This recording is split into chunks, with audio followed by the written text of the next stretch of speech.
Selamat datang di channel Pitutur Resimbah. Mari kita simak kisah berikut. Kali ini kita akan membahas kisah Syekh Maulana Malik Ibrahim atau Sunan Gresik. Untuk lebih lengkapnya mari kita simak kisah berikut.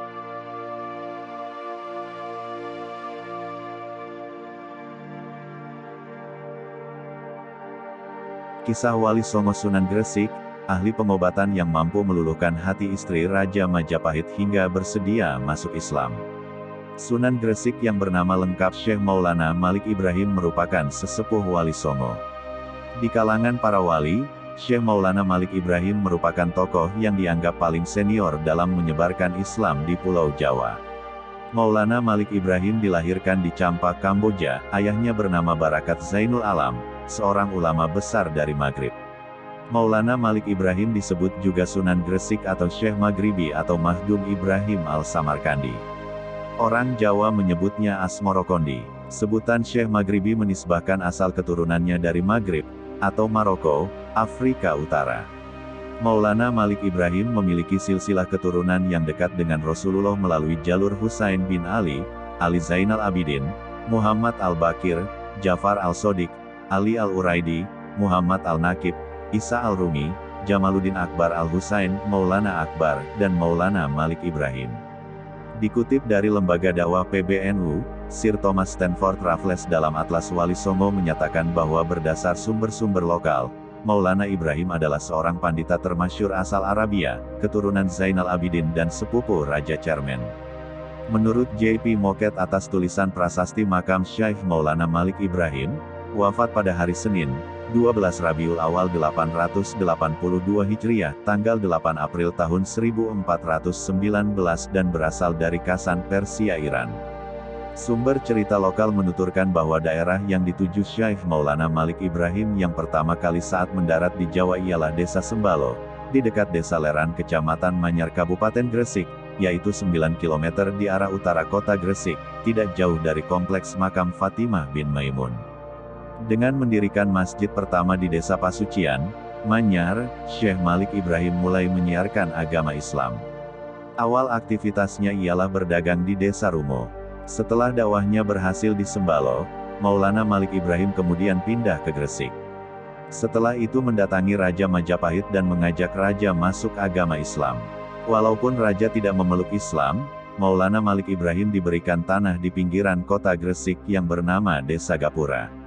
Di desa inilah, Maulana Malik Ibrahim mendirikan pesantren untuk mendidik kader-kader pemimpin umat dan penyebar Islam di masa yang akan datang sebagai pengganti dirinya. Dakwah dengan mengobati. Aktivitas pertama yang dilakukan oleh Maulana Malik Ibrahim dalam berdakwah saat itu adalah berdagang dengan membuka warung yang menyediakan kebutuhan pokok dengan harga murah. Selain itu secara khusus Malik Ibrahim juga menyediakan diri untuk mengobati masyarakat secara gratis.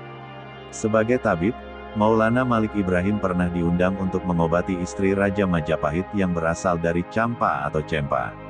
Maulana Malik Ibrahim juga mengajarkan cara-cara baru bercocok tanam untuk merangkul masyarakat bawah atau kasta yang disisihkan dalam komunitas Hindu. Maka sempurnalah misi pertamanya, yaitu mencari tempat di hati masyarakat di sekitar, yang ketika itu tengah dilanda krisis ekonomi dan perang saudara. Pertama-tama yang dilakukan oleh Maulana Malik Ibrahim adalah mendekati masyarakat melalui pergaulan dan berdagang. Budi bahasa yang ramah senantiasa diperlihatkannya di dalam pergaulan sehari-hari.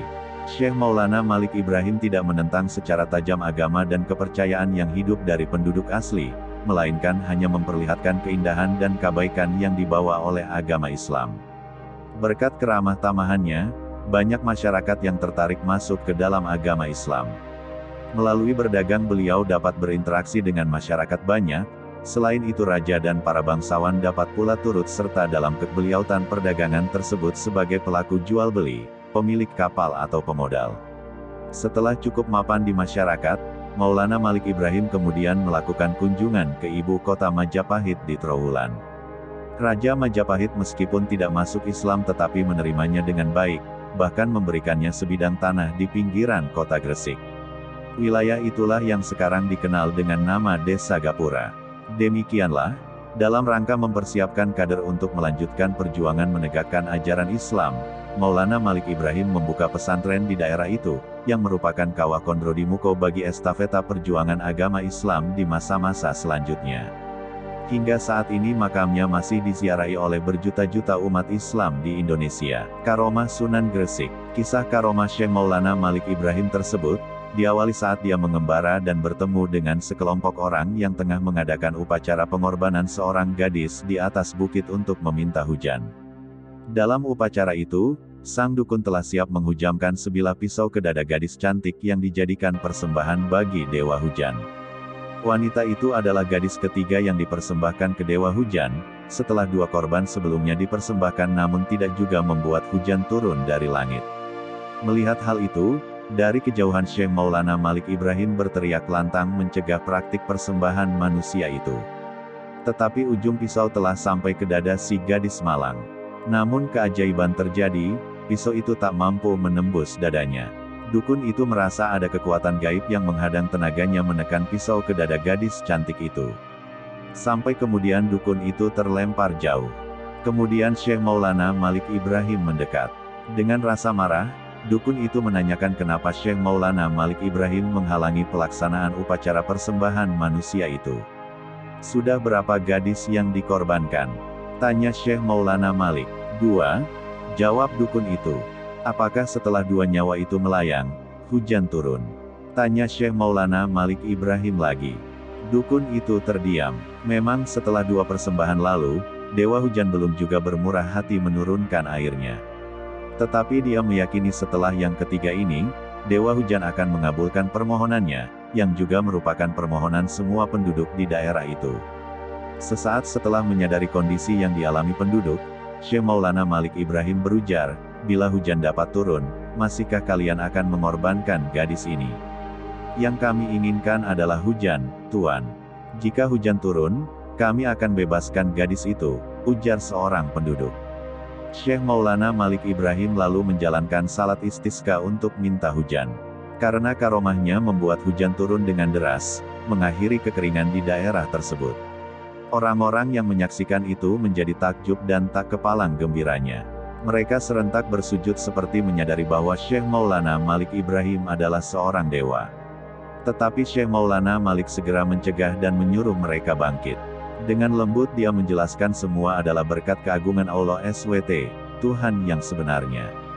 Dengan takjub dan mendapat pencerahan dari sebuah tanda kebesaran Allah yang baru lewat tadi, orang-orang itu menyatakan ketertarikannya pada Islam. Mereka ingin memeluk Islam dan belajar mengenai ajarannya. Lalu orang-orang tersebut diajarkannya mengucap dua kalimat syahadat dan masuk agama Islam.